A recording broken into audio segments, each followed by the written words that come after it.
Course of partnership firm में exercise का question number 15 सीखने जा रहे हैं।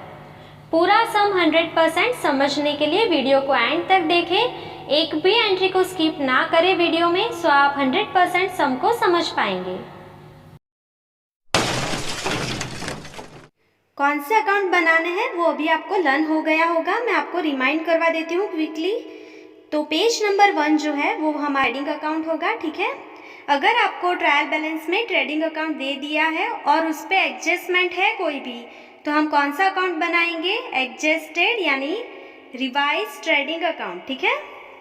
पेज नंबर 2 पे P&L अकाउंट, पेज नंबर 3 पे P&L appropriation account and partners capital या तो करंट अकाउंट, ठीक है। पेज नंबर 4 पे balance sheet and page number 5 जो है वो हमारा वर्किंग नोट्स होगा, ठीक है।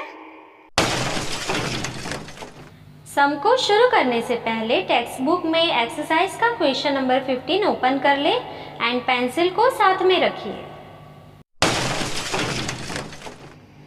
तो यहाँ पे आपको चेक करना पड़ेगा आपको पार्टनर के कैपिटल अकाउंट बनाना है कि करंट अकाउंट। तो आप देख सकते हैं पूरे सम में आपको पार्टनर के कैपिटल अकाउंट की ही बैलेंस दी हुई है, ठीक है। करंट अकाउंट की बैलेंस पूरे सम में नहीं दी है तो हम पार्टनर के कैपिटल अकाउंट बनाएंगे यहाँ पे, ठीक है। तो पेज नंबर 1 पे ट्रेडिंग अकाउंट मैं बना लूंगी। Trading account of partnership firm of Harsh and Yesha for the year ending on 31 March 2017, ठीक है। उसके बाद पेज नंबर 2 पे मैं P&L अकाउंट बना लूंगी। सो यहाँ पे मैंने P&L account of partnership firm of Harsh and Yesha for the year ending on 31 March 2017 बना लिया है। Debit side administrative expense, selling and distribution expense, financial expense, other expense and losses का हेडिंग लिख लिया है, ठीक है। एंड क्रेडिट साइड इनकम का जो हेडिंग है वो मैंने लिख लिया है। अभी पेज नंबर 3 पे जाएंगे।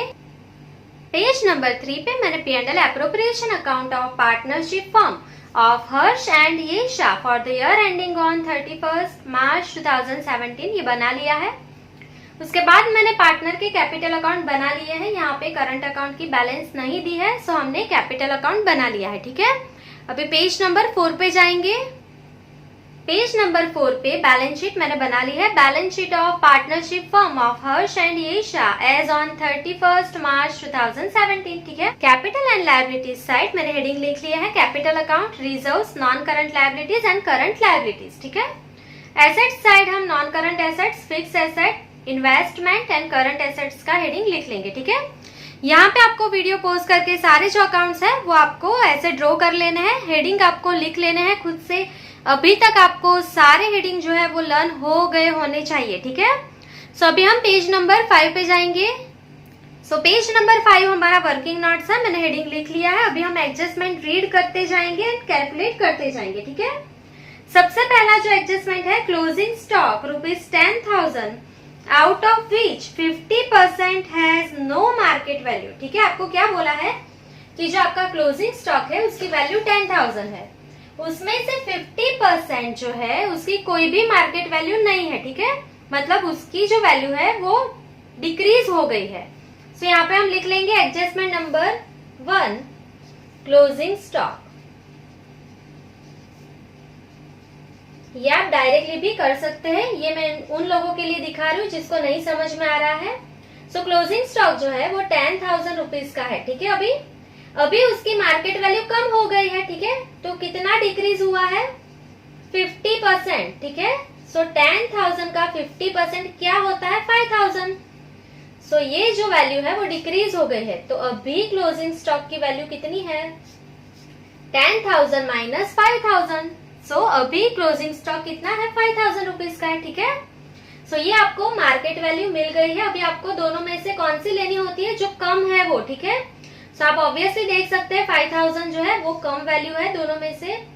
सो उसकी एंट्री कहाँ पे होती है? ट्रेडिंग अकाउंट में, क्रेडिट साइड, और दूसरी एंट्री आपको आती है बैलेंस शीट में, करंट एसेट्स, ठीक है। चलो अभी सेकंड देखेंगे adjustment. Legal charges included of legal charge of building purchase ₹4,000, ठीक है। सो यहाँ पे आपको क्या बोला है कि जब आपने बिल्डिंग परचेज की थी तब उसका जो लीगल चार्ज हुआ था वो आपने गलती से लीगल चार्ज में लिख लिया है, ठीक है। एक चीज आपको लर्न रखनी है कि जब आप बिल्डिंग या कुछ भी परचेज करते हो उसका जो एक्सपेंस होता है वो बिल्डिंग परचेज किया है तो बिल्डिंग में ही ऐड होना चाहिए, ठीक है। उसका लीगल चार्जेस में वो गलती से ऐड हो गया है तो वहां से हमें डिडक्ट करना पड़ेगा, ठीक है। तो यहाँ पे हम लिख लेंगे लीगल चार्जेस ऑफ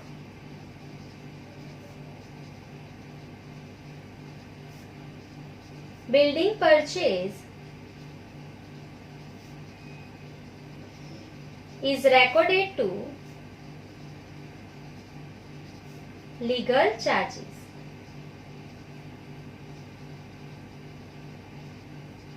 ठीक है, गलती से आपने लीगल चार्जेस अकाउंट में लिख लिया है, ठीक है। अभी ये जो लीगल चार्ज है वो किसका है, बिल्डिंग परचेज किया आपने और उसका जो चार्ज पे किया उसकी एक एंट्री कहाँ पे होती है, तो बिल्डिंग में ही ऐड होगी, ठीक है। सो बिल्डिंग में प्लस करेंगे, बिल्डिंग का लीगल चार्जेस है वो बिल्डिंग में ऐड होता है, ठीक है।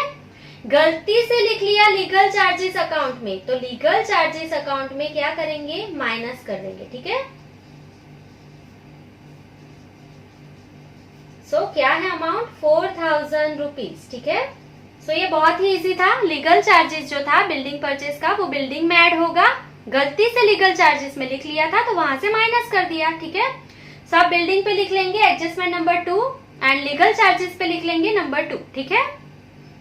अभी हम देखेंगे adjustment number 3, provide 5% bad debts reserve on debtors. तो यहाँ पे आप डेब्टर्स पे लिख लेंगे एडजस्टमेंट नंबर 3, हम डायरेक्टली सम में सॉल्व कर लेंगे, ठीक है। अभी आपको डेब्टर्स की जगह पे क्या दिया है ट्रायल बैलेंस में, रिसीवेबल्स एंड पेएबल्स, ठीक है। रिसीवेबल मतलब डेब्टर्स एंड पेएबल मतलब क्रेडिटर, ठीक है। वहां पे लिखना है आपको एडजस्टमेंट नंबर 3। उसके बाद है number 4, provide depreciation 10% on furniture and 5% on building, ठीक है।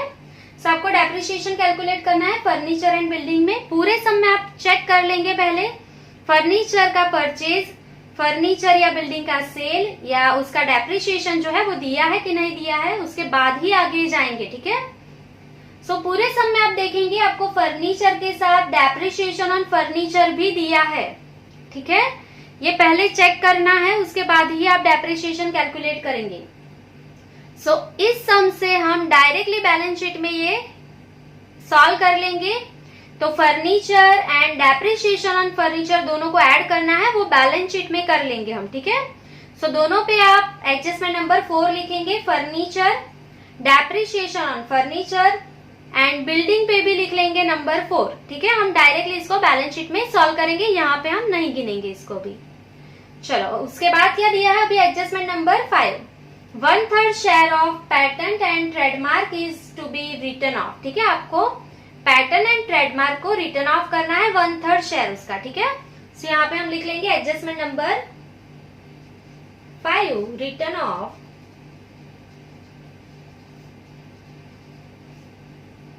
पैटेंट एंड ट्रेडमार्क,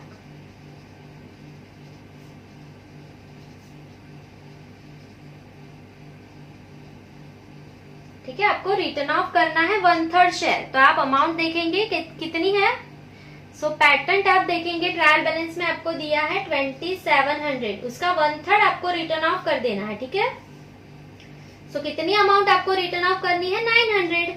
सो यहाँ पे हम लिख लेंगे 900। उसकी दोनों एंट्री कहाँ पे होती है, तो पैटेंट में से माइनस कर देंगे,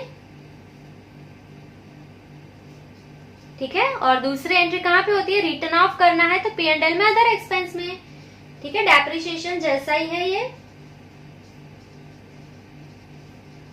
चलो तो ये कंप्लीट हो गया है। आप पैटेंट एंड ट्रेडमार्क पे लिख लेंगे एडजस्टमेंट नंबर 5, ठीक है। अभी हम हिडन एडजस्टमेंट देख लेंगे। तो ट्रायल बैलेंस में ऐसी कोई भी चीज जिसके ब्रैकेट में कुछ भी लिखा है तो आप देखेंगे 12% HDFC लोन और उसकी डेट आपको दी है 1/7/2016, ठीक है। तो ये हिडन एडजस्टमेंट है। सो यहाँ पे हम स्टार करके उसको कैलकुलेट कर लेंगे। इंटरेस्ट ऑन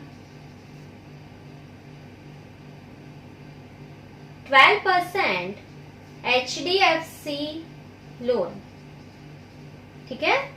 डेट आपको दी है 1/7/16 टू, ईयर कभी खत्म होगा हमारा 31 मार्च 2017, तो कितने मंथ हो जाएंगे 7, 8, 9, 10, 11, 12, 1, 2 एंड 3, कितने मंथ हो जाएंगे ये 9 मंथ। ठीक है, तो आपको कितने मंथ का इंटरेस्ट कैलकुलेट करना है 9 मंथ का। तो आप अमाउंट देखेंगे HDFC की कितनी है, लोन आपने ली 10,000 की। ठीक है, ट्रायल बैलेंस में से 10,000 की लोन ली है आपने, मल्टीप्लाई बाय कितने परसेंट की लोन है, यहाँ पे लिखा है 12%, तो यहाँ पे करेंगे इंटू 12%, इंटू कितने मंथ का कैलकुलेट करना है 9 मंथ का, तो 9 डिवाइड बाय 12। ठीक है, सो इसे हम सॉल्व कर लेंगे, तो क्या आएगा आंसर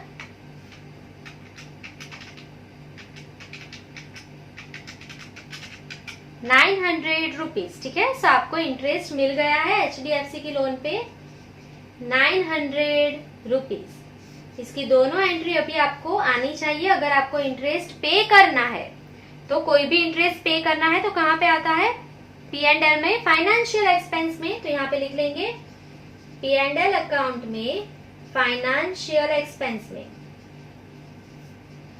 और दूसरी एंट्री कहाँ पे होती है, इंटरेस्ट पे करना है, तो एसेट है कि लायबिलिटी है हमारे लिए, तो अगर हमें इंटरेस्ट पे करना है तो हमारे लिए लायबिलिटीज है, तो यहाँ पे लिख लेंगे बैलेंस शीट में करंट लायबिलिटीज में। ठीक है, तो यहाँ पे हमारे सारे एडजस्टमेंट कंप्लीट हो गए हैं। अभी हम सम को शुरू करेंगे। सबसे पहले क्या दिया है, कैपिटल एंड ड्राइंग, तो कहाँ पे लिखे जाएंगे, कैपिटल अकाउंट में, तो कैपिटल अकाउंट में चले जाएंगे अभी। तो यहाँ पे हम बैलेंस लिख लेंगे कैपिटल अकाउंट की क्रेडिट साइड। ठीक है, 1416 बाय बैलेंस ब्रोट डाउन। सो हर्ष की जो कैपिटल की बैलेंस है क्रेडिट साइड चेक करेंगे कितनी है 35,000 एंड येशा की 15,000। ठीक है, अभी आपको कैपिटल के साथ ड्राइंग भी दिया है, तो कैपिटल में डेबिट साइड लिखा जाता है, ड्राइंग हम लिख लेंगे ईयर एंडिंग पे 31/3/17 टू ड्राइंग्स अकाउंट। सो हर्ष का ड्राइंग है 5,000 एंड येशा का भी है 2,500। ठीक है, सो हमने लिख लिया है डेबिट साइड का बैलेंस, तो आप टिक कर लेंगे कैपिटल एंड ड्राइंग आपका कंप्लीट हो गया। ठीक है, उसके ऊपर कोई भी एडजस्टमेंट नहीं है। उसके बाद आपको दिया है गुडविल, कहाँ पे लिखी जाती है गुडविल, हमारी इंटेंजिबल एसेट है, तो बैलेंस शीट में फिक्स एसेट में चले जाएंगे। सो यहाँ पे आप फिक्स एसेट में लिख लेंगे गुडविल, कितनी है अमाउंट 5,000। ठीक है, आउटर कॉलम में लिख लेंगे। अगर आपको हेडिंग देना है फिक्स एसेट में tangible assets and intangible asset, तो आप लिख सकते हैं, ये कंपलसरी नहीं है, तो मैंने नहीं लिखा है। ठीक है, चलो उसके बाद क्या है पैटेंट एंड ट्रेडमार्क, तो कहाँ पे लिखी जाती है पैटेंट एंड ट्रेडमार्क, वो भी हमारी इंटेंजिबल एसेट है पैटेंट, तो फिक्स एसेट में ही लिख लेंगे पैटेंट एंड ट्रेडमार्क। सो उसके ऊपर एडजस्टमेंट है, सो हम इनर कॉलम में लिख लेंगे 2,700। ठीक है, एडजस्टमेंट नंबर 5, 1/3 आपको रिटर्न ऑफ कर देना है। ठीक है, सो यहाँ से माइनस कर देंगे रिटर्न ऑफ। अभी वर्किंग नोट्स में देखे बिना करना है हमें, 1/3 रिटर्न ऑफ कर देंगे 2,700 डिवाइड बाय 3, क्या होगा 900, तो 2,700 माइनस 900 इज 1,800। ठीक है, अभी पैटर्न रिटर्न ऑफ किया है, तो उसकी सेकेंड एंट्री कहाँ पे होती है P&L अकाउंट में, अदर एक्सपेंस एंड लॉसेस में, तो यहाँ पे हम लिख लेंगे to return off patent and trademark. कितनी अमाउंट थी 900। ठीक है, सो वर्किंग नोट्स में आप टिक कर लेंगे पहले। सो यहाँ पे आप चेक कर सकते हैं पैटेंट में से हमने माइनस कर दिया है एंड P&L में अदर एक्सपेंस में हमने लिख लिया है। ठीक है, सो ये हमारा एडजस्टमेंट नंबर 5 कंप्लीट हो गया है, आपको टिक कर लेना है टेक्स्ट बुक में। ठीक है, चलो अभी आगे देखेंगे क्या दिया है रिसीवेबल्स एंड पेएबल्स। सो ये डेब्टर एंड क्रेडिटर्स है, कहाँ पे लिखे जाएंगे बैलेंस शीट में, तो करंट एसेट्स में मैं लिख लूंगी रिसीवेबल्स। ठीक है, जो रिसीवेबल्स है वो ही आपके डेब्टर्स है। ठीक है, इनर कॉलम में हम अमाउंट लिख लेंगे 31,000। ठीक है, अभी आप देखेंगे adjustment number 3, provide 5% bad debts reserve on debtors. ठीक है, 5% आपको BDR प्रोवाइड करनी है, सो माइनस कर लेंगे BDR 5% एडजस्टमेंट की। ठीक है, सो 31,000 के 5% कर लेंगे, कितना हो जाएगा 1,550। आउटर कॉलम में माइनस करके लिख लेंगे, कितना आएगा आंसर 29,450। ठीक है। सो यहाँ पे बीडीआर की एक एंट्री हो गई है। सेकेंड एंट्री कहाँ पे होती है, P&L में अदर एक्सपेंस में, तो वहां पे चले जाएंगे। तो सबसे पहले क्या लिखेंगे, 2 बैड डेब्ट्स।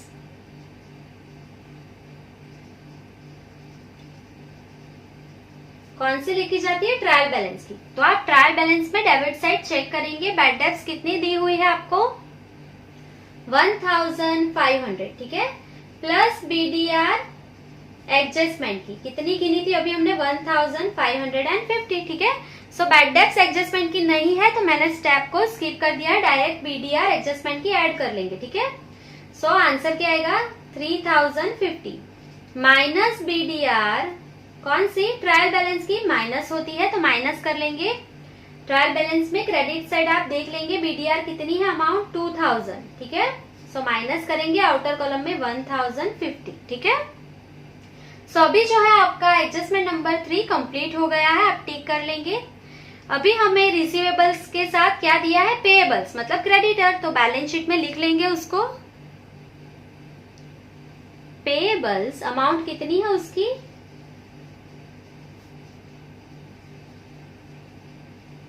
25,000। ठीक है, कोई भी एडजस्टमेंट नहीं है तो आउटर कॉलम में लिख लिया है। सो अभी आप टिक कर लेंगे, रिसीवेबल्स एंड पेएबल हो गया हमारा। उसके बाद क्या दिया है, अकाउंट्स ऑफ गुड्स मतलब क्या है, purchase and cell.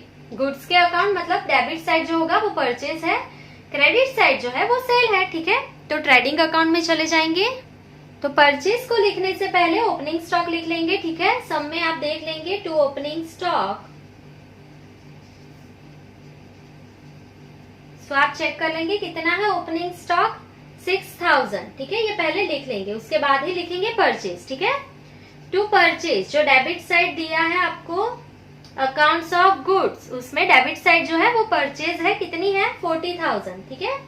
Inner column में लिखेंगे 40,000। अभी पूरे सम में चेक करना है आपको परचेज रिटर्न दिया है कि नहीं दिया है, तो आप सम में देखेंगे तो आपको दिया है गुड्स रिटर्न अकाउंट्स।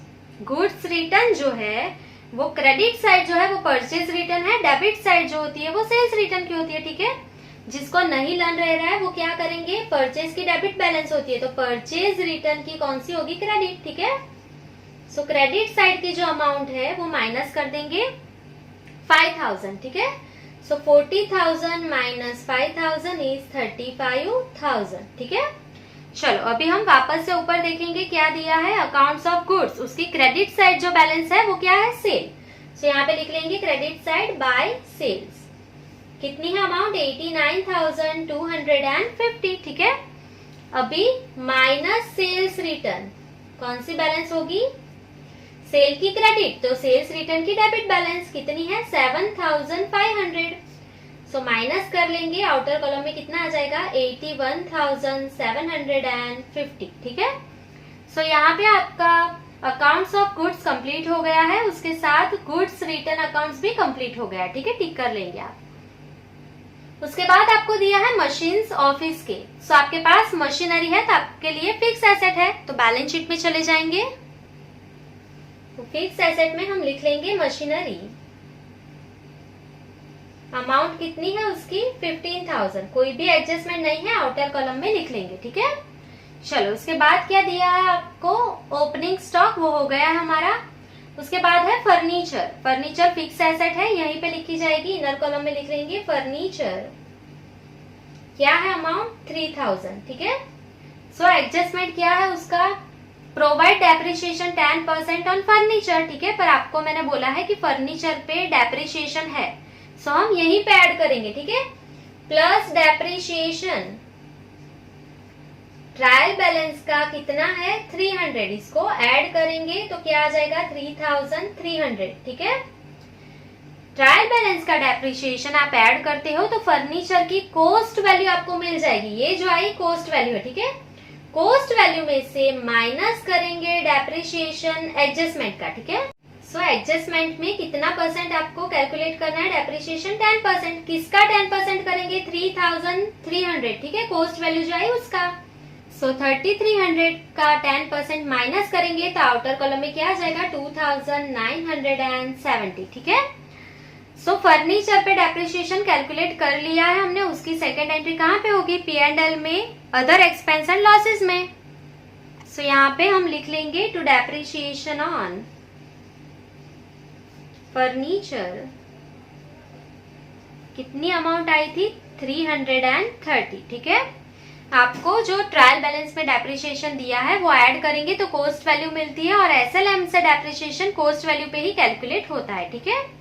सो अभी आप एडजस्टमेंट नंबर 4 देखेंगे। फर्नीचर पे डेप्रिसिएशन आपने कैलकुलेट कर लिया है, 5% कैलकुलेट करना है बिल्डिंग पे भी, ठीक है।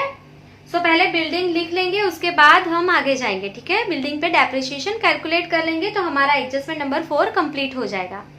सो बिल्डिंग कहाँ पे लिखी जाती है? बैलेंस शीट में। तो हम बैलेंस शीट में फिक्स एसेट में जाएंगे।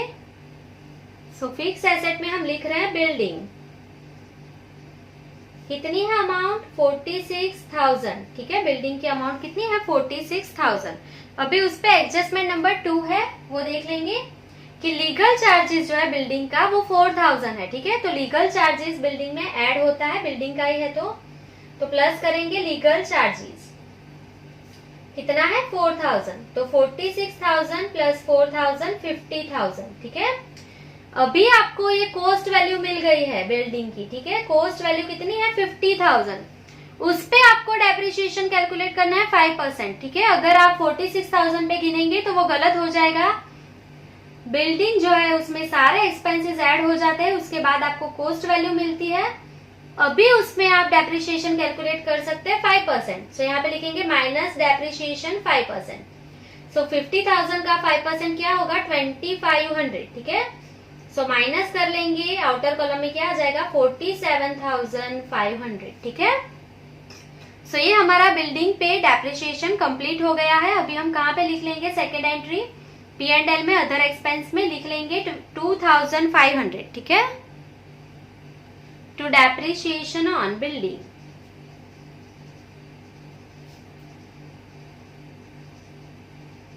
$2,500, ठीक है। अभी आपका एडजस्टमेंट नंबर 4 कंप्लीट हो गया है, बिल्डिंग कंप्लीट हो गया है, टिक कर लेंगे आप। अभी आप देखेंगे तो एडजस्टमेंट नंबर 2 की आपने सिंगल एंट्री की है, दूसरी एंट्री बाकी है, तो वर्किंग नोट्स में देख लेंगे पहले। सो यहाँ पे आपको मैं दिखाना चाहती हूँ लीगल चार्ज जो है बिल्डिंग का, वो बिल्डिंग में हमने ऐड कर लिया है। दूसरी एंट्री कहाँ पे होगी? लीगल चार्जेस में से माइनस करना पड़ेगा, ठीक है। लीगल चार्ज में आपने गलती से लिखा है तो वहां से हम माइनस कर देंगे। सो ये एंट्री करने के बाद सेकंड एडजस्टमेंट आपका कंप्लीट हो जाएगा, ठीक है। तो लीगल चार्जेस कहाँ पे लिखे जाते हैं? सो P&L अकाउंट में एडमिनिस्ट्रेटिव एक्सपेंस में, तो वहां पे जाएंगे। सो ट्रायल बैलेंस में आप देख लेंगे आपको लीगल चार्जेस कितने दिए हैं? 2 लीगल चार्जेस 6,500, ठीक है। माइनस कर लेंगे रॉन्गली रिकॉर्डेड, ठीक है, गलती से आपने रिकॉर्ड कर लिया है यहाँ पे कितना? 4000। सो माइनस करके आउटर कॉलम में कितनी अमाउंट आ जाएगी? 2500। तो अभी आपका एडजस्टमेंट नंबर 2 भी कंप्लीट हो गया है, आप टिक कर लेंगे, ठीक है। चलो अभी उसके बाद क्या दिया है आपको? ओपनिंग स्टॉक हमारा हो गया, फर्नीचर हो गया, गुड्स रिटर्न अकाउंट्स हो गया, उसके बाद है वेजेस, ठीक है। सो वेजेस कहाँ पे लिखे जाते हैं? एक्सपेंस है ये परचेज का, तो ट्रेडिंग में जाएंगे, हेडिंग हम लिख लेंगे एक्सपेंस रिलेटेड टू परचेज।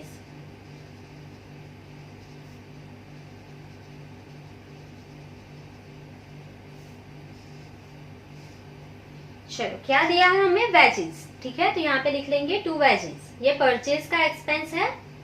सो ये ट्रेडिंग अकाउंट में लिखा जाएगा, ठीक है। कितनी है अमाउंट? 4000, कोई एडजस्टमेंट नहीं है, आउटर कॉलम में लिख लेंगे, ठीक है। चलो उसके बाद क्या दिया है हमें? डेप्रिसिएशन ऑन फर्नीचर, ये हमारा हो गया है। स्टेशनरी एंड प्रिंटिंग कहाँ पे लिखा जाएगा? एडमिनिस्ट्रेटिव एक्सपेंस में, तो P&L अकाउंट में चले जाएंगे। सो यहाँ पे हम लिख लेंगे 2 stationery and printing.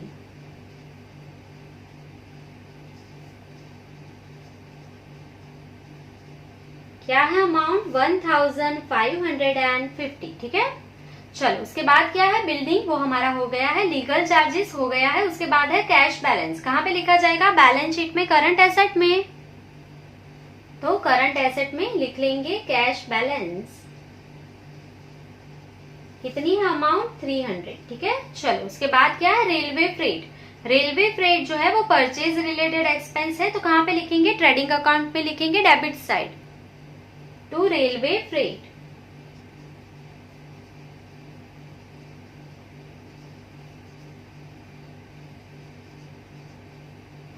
So amount कितनी दी हुई है आपको, 600। तो आउटर कॉलम में लिख लेंगे 600। ठीक है, उसके बाद क्या दिया है आपको, इंश्योरेंस प्रीमियम। कहाँ पे लिखा जाता है, P&L अकाउंट में, एडमिनिस्ट्रेटिव एक्सपेंस में लिखा जाता है इंश्योरेंस प्रीमियम। तो P&L अकाउंट के डेबिट साइड जाएंगे to insurance premium.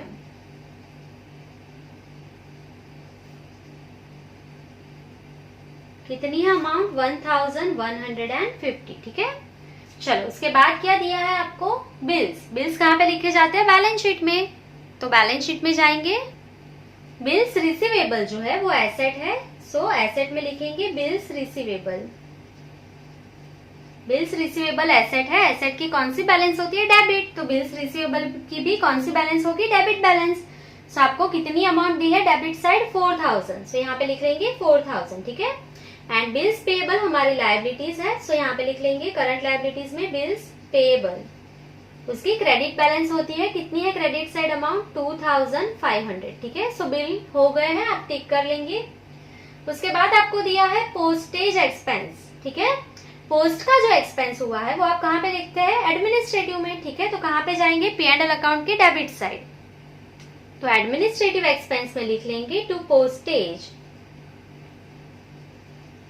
Expense. Amount कितनी है आपकी, 2000। आउटर कॉलम में लिख लेंगे, कोई भी एडजस्टमेंट नहीं है। ठीक है, bad debts and bad debts reserve हमारा हो गया है। उसके बाद है डिस्काउंट। ठीक है, अगर आप देखेंगे डिस्काउंट डेबिट साइड भी है, क्रेडिट साइड भी है।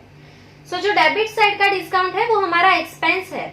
सो P&L में डेबिट साइड कहाँ पे लिखा जाता है, डिस्काउंट। तो आपको पता है डिस्काउंट अलाउड। डिस्काउंट हम क्यों देते हैं, सेलिंग के लिए। सो कहाँ पे लिखेंगे, सेलिंग एंड डिस्ट्रीब्यूशन में लिखेंगे टू डिस्काउंट।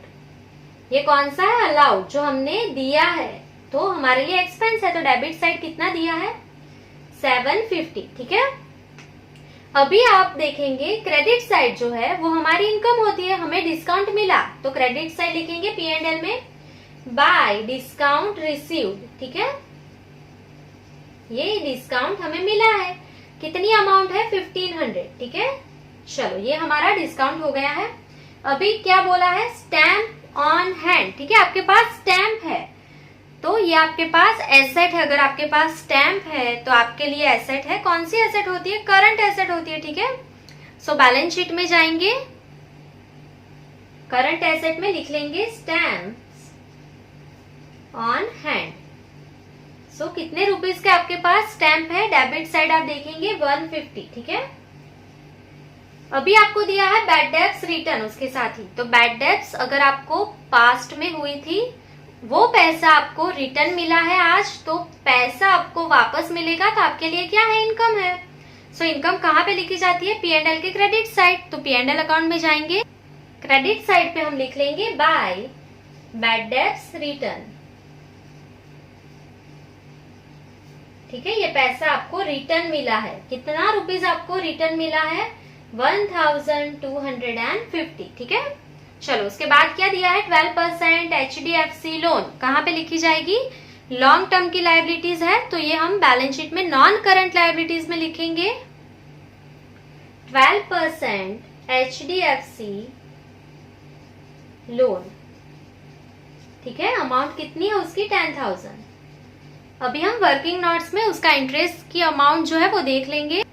सो यहाँ पे आप देख सकते हैं इंटरेस्ट कितना है, HDFC की लोन पे पे करना 900। ठीक है, तो दोनों एंट्री कर लेंगे, फाइनेंशियल एक्सपेंस में एंड करंट लायबिलिटीज में। ठीक है, अमाउंट कितनी है, 900। तो फाइनेंशियल एक्सपेंस में चले जाएंगे to interest on 12% HDFC loan. ठीक है, अमाउंट कितनी थी हमने कैलकुलेट की थी वर्किंग नोट्स में, 900। ठीक है, इसकी सेकेंड एंट्री कहाँ पे होती है, सो हमें इंटरेस्ट पे करना है, तो लायबिलिटी है, तो बैलेंस शीट में करंट लायबिलिटीज में जाएंगे। इंटरेस्ट ऑन 12% HDFC लोन, ठीक है, क्या है अमाउंट 900, ठीक है। चलो तो अभी आप देखेंगे ट्रायल बैलेंस में जितनी भी आपको डिटेल्स दी है वो हमने कंप्लीट कर ली है। अभी हम एडजस्टमेंट देख लेंगे, कौन सा एडजस्टमेंट बाकी है हमारा। So second, third, fourth and fifth complete हो गया है, सिर्फ एडजस्टमेंट नंबर फर्स्ट हमारा बाकी है, क्लोजिंग स्टॉक, ठीक है। सो डायरेक्टली कर लेंगे, क्लोजिंग स्टॉक करंट एसेट में लिख लेंगे। सो अमाउंट कितनी है 10,000 माइनस 50%, ठीक है, ये डायरेक्ट भी कर सकते हैं। क्लोजिंग स्टॉक 10,000 माइनस 50%, तो 5,000 माइनस कर देंगे तो आंसर 5,000 आएगा, ठीक है। और दूसरी एंट्री कहाँ पे होगी, ट्रेडिंग अकाउंट में credit side, by closing stock ₹5,000, ठीक है।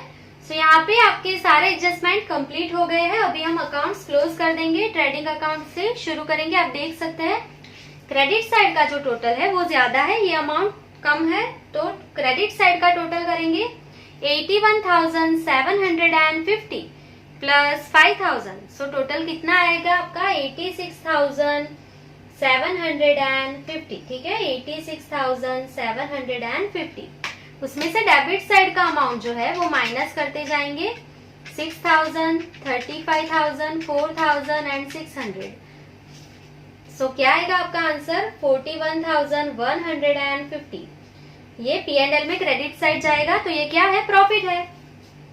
2 ग्रोस प्रॉफिट, ट्रेडिंग में से जो प्रॉफिट मिलता है उसे ग्रोस प्रॉफिट बोलते हैं, ठीक है।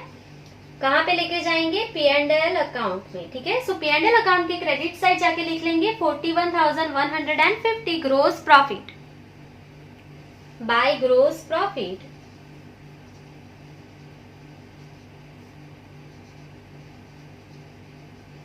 कितनी अमाउंट आई थी 41,150, ठीक है। अभी यहाँ पे आप देख सकते हैं क्रेडिट साइड की अमाउंट ज्यादा है, डेबिट साइड की अमाउंट जो है उसका टोटल इतना नहीं होगा, तो क्रेडिट साइड का टोटल कर लेंगे। कितना आएगा टोटल 43,900, ठीक है। जिसको नहीं समझ में आता है कौन सा ज्यादा है टोटल, तो दोनों साइड का टोटल करके आप ऊपर पेंसिल से लिख सकते हैं, उसके बाद ही आप आगे बढ़ेंगे, ठीक है। उसमें से हम डेबिट साइड का टोटल माइनस करते जाएंगे।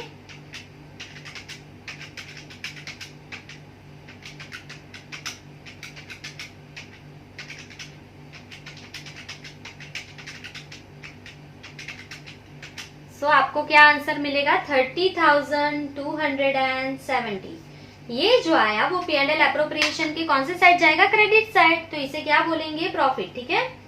P&L में जो मिलता है उसे नेट प्रॉफिट बोलते हैं हम, तो यहाँ पे लिख लेंगे टू नेट प्रॉफिट। कहाँ पे लेके जाएंगे, P&L एप्रोप्रिएशन अकाउंट, ठीक है।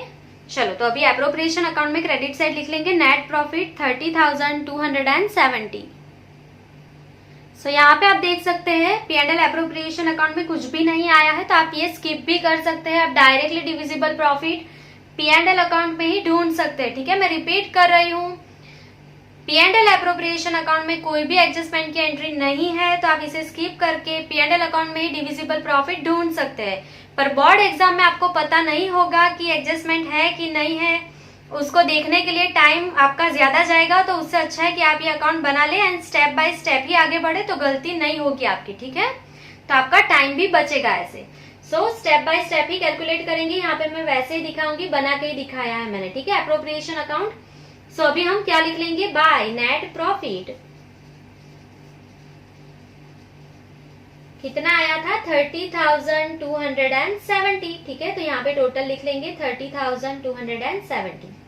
आप इसे डायरेक्ट भी कर सकते हैं, कोई प्रॉब्लम नहीं है यहाँ पे। चलो ये जो है वो क्रेडिट साइड जाएगा कैपिटल अकाउंट के। सो यहाँ पे क्या लिखेंगे, टू डिविजिबल प्रॉफिट, ठीक है। क्रेडिट साइड जाएगा तो ये प्रॉफिट है, ठीक है। कहाँ पे लेके जाएंगे, कैपिटल अकाउंट, तो यहाँ पे लिख देंगे कैपिटल अकाउंट। अभी पूरे समय P&L का रेशियो आप चेक कर लेंगे, हर्ष एंड येशा का।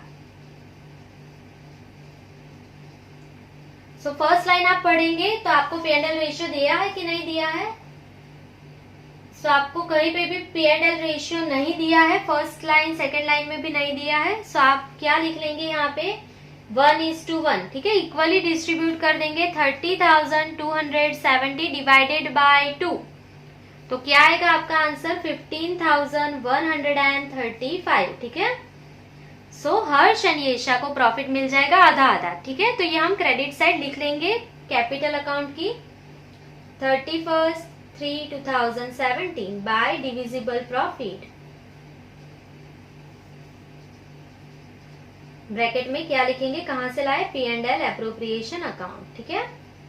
सो क्या है अमाउंट 15,135, 15,135, ठीक है। चलो अभी ये कैपिटल अकाउंट है, क्रेडिट साइड का ही टोटल ज्यादा होता है इसका, तो कर लेंगे 35,000 प्लस 15,135, तो क्या आएगा आपका अमाउंट 50,135। उसमें से 5,000 माइनस करेंगे, कितना आ जाएगा 45,135, ठीक है। चलो अभी येशा का टोटल करेंगे 15,000 प्लस 15,135, सो आंसर क्या आएगा 30,135। उसमें से 2,500 माइनस करेंगे तो क्या आएगा आंसर आपका 27,635, ठीक है।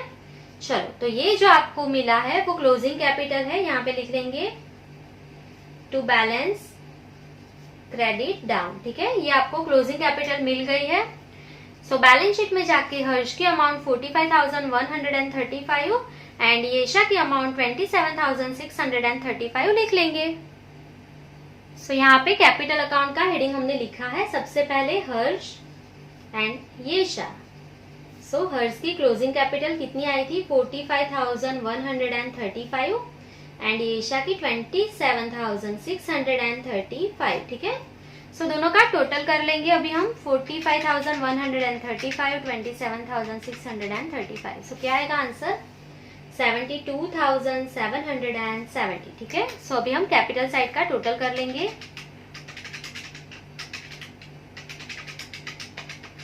सो क्या आएगा आपका आंसर 1,11,170, ठीक है। एसेट साइड भी इतना ही आना चाहिए, चेक कर लेंगे हम।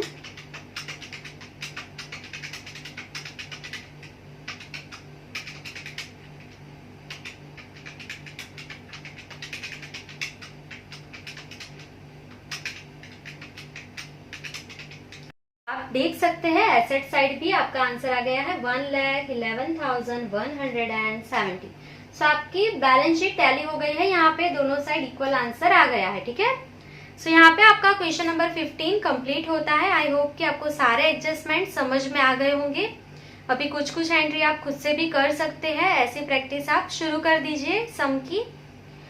तो ऐसे ही वीडियो देखते रहने के लिए आप मेरी चैनल को लाइक, शेयर एंड सब्सक्राइब जरूर कीजिए। और आपको सम में कोई भी डाउट्स है तो आप कमेंट सेक्शन में कमेंट कर सकते हैं। Thank you.